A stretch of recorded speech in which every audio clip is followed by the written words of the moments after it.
بسم اللہ الرحمن الرحیم۔ کسی نے پوچھا ہے کہ عورت کے لیے غسل جنابت کے وقت کیا بال کھولنا ضروری ہے؟ عورت کے اگر بالوں کی مینڈیاں بنی ہوئی ہیں تو مینڈیاں کھولنا ضروری نہیں ہے، جڑوں تک پانی پہنچانا ضروری ہے۔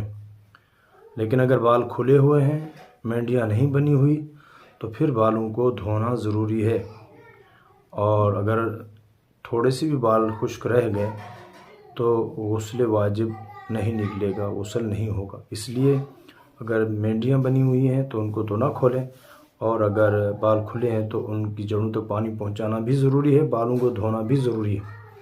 اور اسی طرح ناخن پالش وغیرہ لگی ہے تو یا ایلفی لگی ہے تو اس سے بھی غسل جنابت نہیں ہوگا، لہٰذا اور وضو بھی نہیں ہوگا۔ تو لہٰذا اگر ناخن پالش لگائی تو اس کو اتار کے وضو اور غسل کریں، اور جو ہے اسی طرح ایلفی ہو تو اس کو بھی رگڑ کے اتارنا ضروری ہے۔